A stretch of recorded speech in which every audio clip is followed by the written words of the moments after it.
Alaikum, chers étudiants, donc je vous retrouve dans une nouvelle vidéo qui va porter cette fois-ci sur la suite après avoir achevé un chapitre numéro 3. Donc là on va attaquer le chapitre numéro 4 qui est intitulé Variable aléatoire à une dimension. Donc c'est un petit peu la même chose que vous avez déjà fait dans le premier semestre. Dans le cadre de la statistique descriptive, vous avez utilisé la variable statistique définie à une dimension et la variable statistique définie à deux dimensions. Donc ici, c'est la variable aléatoire parce qu'on n'est plus sur un champ qui est descriptif, mais on est beaucoup plus sur un champ qui est aléatoire, qui est défini dans le cadre de la probabilité. Alors, comme on avait l'occasion de le faire, on avait déjà tranché et faire le lien aussi entre un fonction de variable statistique et variable aléatoire. Variable statistique qui est basée sur la notion de population et donc sur la question de l'observation des unités statistiques, alors que la variable aléatoire, elle était définie à travers un événement, c'est un événement qui va avoir lieu par la suite et c'est à partir de là qu'on se pose la question sur sa probabilité de réalisation. En général, aussi, ceci nous conduit à se retrouver avec les mêmes deux dimensions.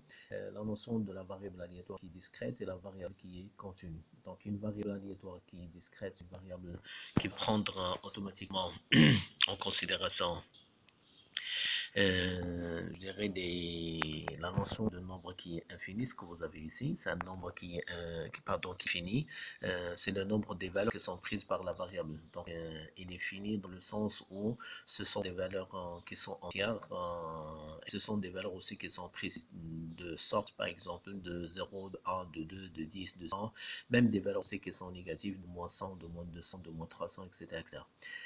Par contre, pour la variable qui est continue, on parle beaucoup plus de ce qu'on appelle un nombre qui est infini. Le nombre des valeurs qui sont prises par la variable continue, c'est un nombre qui doit être infini.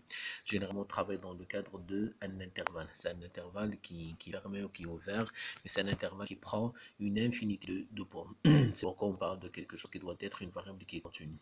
Alors, faites quand même le constat ici, je ne parle pas de variable qui est qualitative, parce que la variable qui est qualitative dans ce cas de figure, il ne pourra pas faire l'objet d'analyse, à moins le moment où on va quantifier, je dirais, ses états et ses éventualités. Donc, tout ce qui est qualitatif, on le rend automatiquement quantitatif. Donc, c'est exactement ce que je vais reprendre avec vous dans ce chapitre. Donc, c'est un chapitre qui va être structuré sur deux principales sections. La première section qui va porter sur la variable qui est discrète et la deuxième section qui va porter sur la variable qui est continue. En général, dans ce cas de figure, dans ce cas de figure,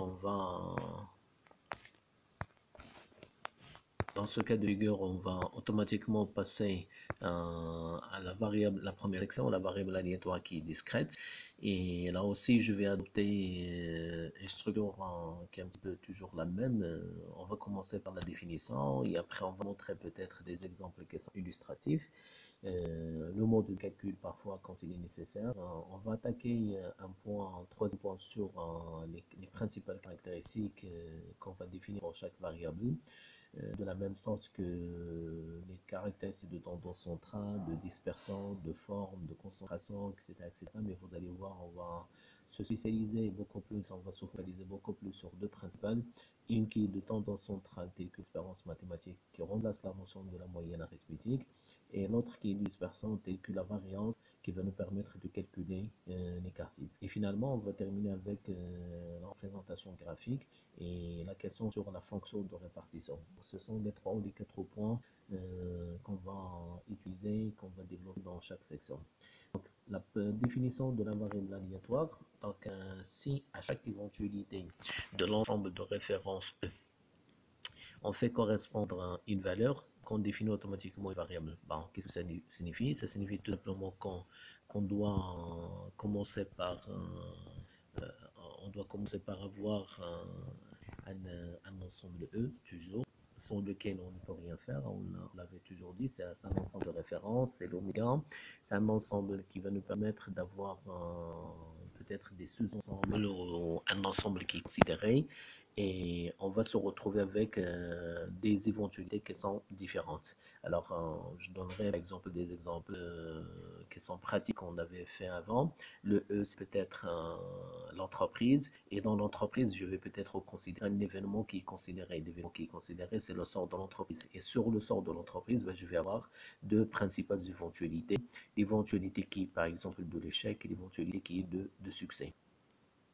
Alors, la variable aléatoire va être définie quand? Le moment où on va donner des valeurs à ces éventualités. Je vais peut-être dire tout ce qui est échec, il va être égal à 1, et tout ce qui est peut-être succès, il va être peut-être égal à 2. Je dis n'importe, comme je peux peut-être reprendre le 0 et le 1. Donc, tout dépend de la façon peut-être de le considérer. Donc, ça, c'est des choses qu'on peut avoir. Je peux même peut-être reprendre un autre cas qui peut être différent. Un autre exemple, c'est le fait, par exemple, de prendre le E, c'est l'ensemble des étudiants. Alors, l'ensemble des étudiants, ça signifie tout simplement un étudiant qui est considéré, par exemple, à la fac ou dans n'importe quel établissement qui est peut-être de formation. C'est un ensemble qui peut être considéré à travers un événement qui peut être la validation. Et cette validation, il va avoir peut-être des éventualités.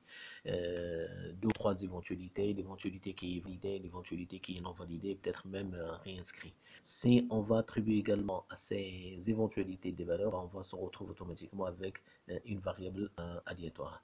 Alors si maintenant on va prendre en considération ceci, et on va par la suite dire la chose suivante, si à chacune des valeurs correspondantes de la variable aléatoire, on va calculer, on va attribuer, on va associer une probabilité, on obtient ce qu'on appelle la loi de probabilité. Donc la loi de probabilité, ça signifie quoi? Ben, ça signifie tout simplement le fait d'avoir une variable, d'avoir les valeurs qui sont prises les valeurs qui sont prises par la même variable, et trois, c'est le fait d'attribuer à ces valeurs des probabilités. J'attire votre attention que les probabilités dans ce cas de figure doivent être calculées en utilisant un processus qui est défini dans l'exercice, qui est défini dans le cas, qui est défini dans l'application, selon peut-être des processus qui est différent. Je reviendrai avec vous, on va peut-être reprendre les mêmes notions qu'on avait utilisées dans le chapitre 3, notamment les notions de variable de probabilité qui est élémentaire, probabilité qui peut être au total, probabilité qui est conditionnelle, probabilité qui est composée, même peut-être la probabilité qui est de B. Donc tout dépend des informations dont on dispose au niveau de cas. Donc c'est très simple aussi. Qui dit loi de probabilité, ça signifie aussi le fait de prendre un tableau comme un tableau qui est statistique. Ici, on va parler d'un tableau qui est de probabilité. Je vous demanderai de peut-être d'arrêter votre vidéo et prendre un stylo et un papier, tracer en même temps que moi ce que je vais vous dire. Alors, je vais prendre une variable x sur un tableau. Sur la première ligne, vous allez prendre un tableau, vous allez prendre la variable par exemple sur la première ligne, et sur la première ligne je vais prendre la valeur de 0, je vais prendre la valeur de 1, je vais prendre aussi la valeur de 2, supposons que ce sont trois éventualités pour lesquelles je vais avoir le 0, le 1 et le 2. Et si maintenant pour chaque valeur je vais calculer un PI, une probabilité relative, je dis n'importe, 0,2 par exemple pour la première valeur, 0,2. Pour la deuxième valeur de A, je vais peut-être reprendre quelque chose qui comme 0,3. Excusez-moi pour un écriture. Et pour la troisième valeur, je vais avoir une probabilité qui est égale à 0,5. Qu'est-ce que je viens de faire ici? Ben, je viens de tracer une loi de probabilité. Je viens de représenter une variable à travers sa loi de probabilité. Donc, on a dans la première ligne la variable aléatoire avec ses valeurs 0, 1 et 2. Et on a dans la deuxième ligne les probabilités relatives qui sont calculées, je suppose, à travers un processus tel que la première probabilité c'est 0,2, la deuxième probabilité c'est 0,3 et la troisième probabilité 0,5. C'est vraiment fondamental parce que dans ce cas de figure, quand on fait le total sur les différentes probabilités, on doit finalement avoir une somme qui doit être égale à 1. Donc ça c'est vraiment très intéressant.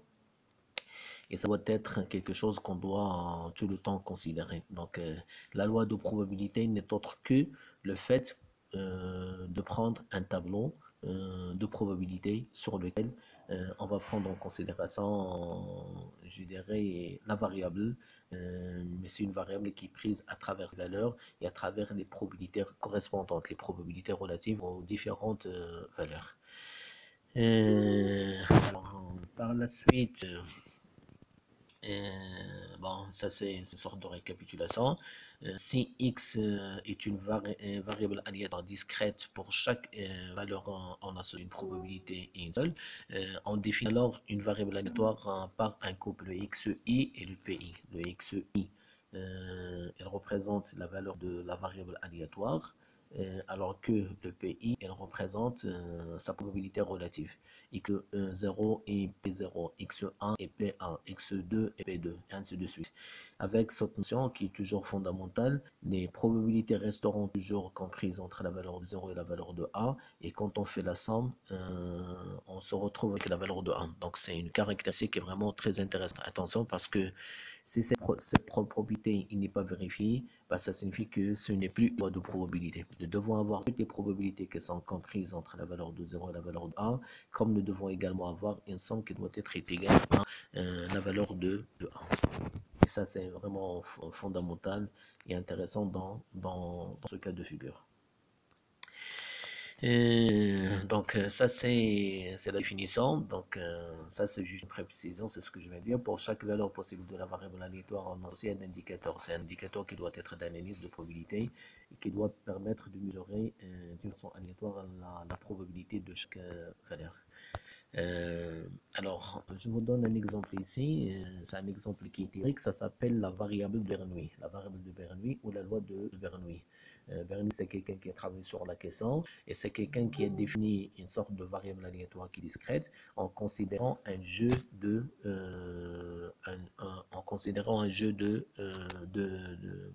pièces de monnaie.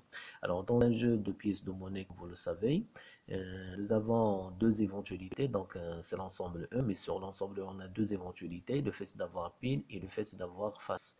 Et dans ce cas de figure, faites très attention parce que Bernoulli il considère le jet, l'épreuve, le tirage, le jet qui fait une seule fois. Donc c'est le fait de prendre une seule lancée. Quand on passe à deux lancées, deux jets ou de 3 ou de 4 ou de plus, généralement on n'est plus dans le cadre de Bernoulli. Ça deviendra une autre loi qui est peut-être différente. On va avoir l'occasion d'en parler dans le chapitre 5 qui va être le dernier sur lequel on va voir d'autres lois théoriques telles que la loi binomiale, la loi hypermétrique, la loi de Poisson, la loi normale centrée réduite et ainsi de suite. Donc, dans ce cadre, Bernoulli, il prend un ensemble E qui correspond à un jet d'une pièce de monnaie. Et sur ce jet, on va avoir deux éventualités qui est le fait d'avoir pile et face.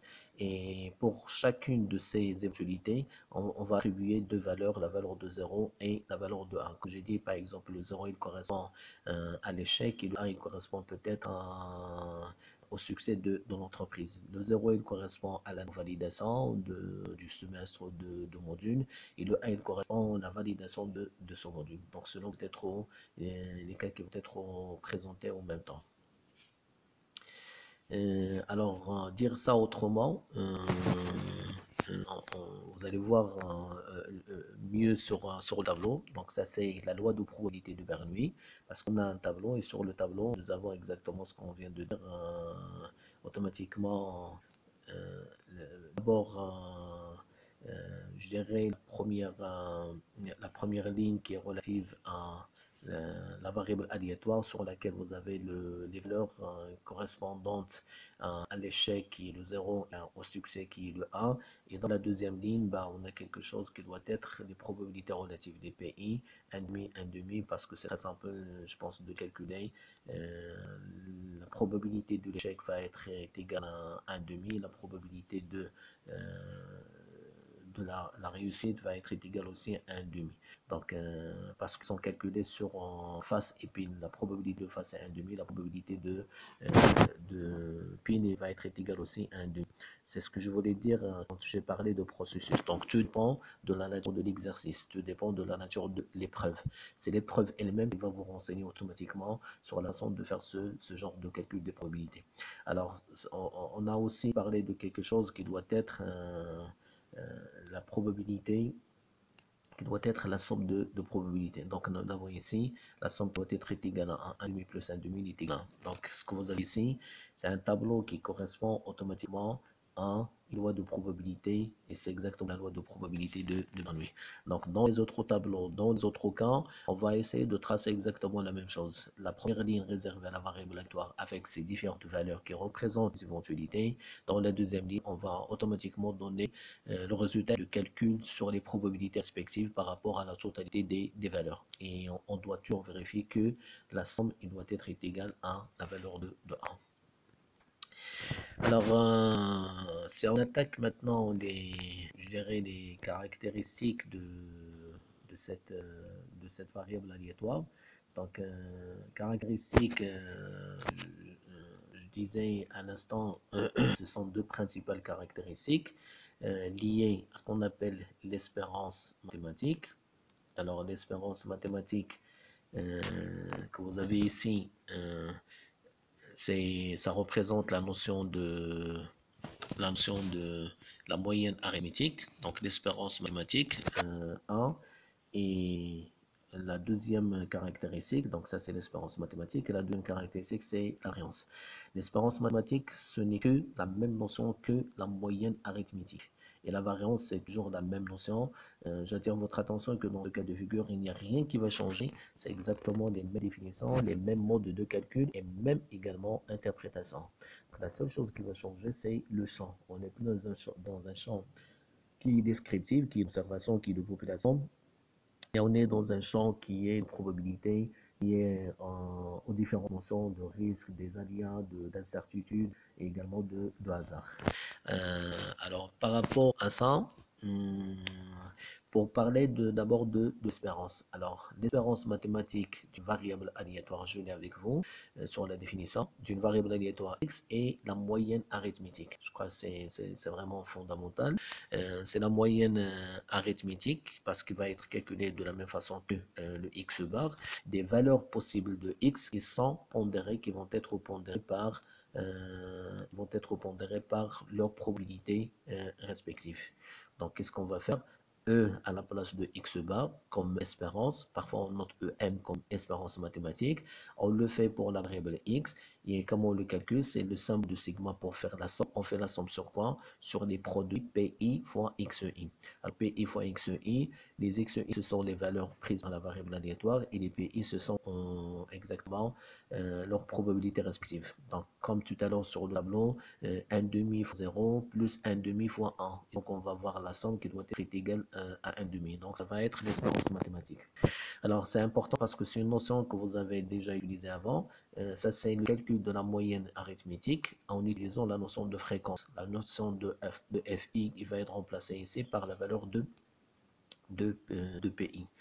Mais effectivement, on peut peut-être parler je dirais de la moyenne arithmétique qui est calculée en fonction de NI. Donc ici, ce n'est plus possible parce que vous allez avoir directement les probabilités. Donc c'est tout simplement le fait de remplacer les fréquences par les probabilités.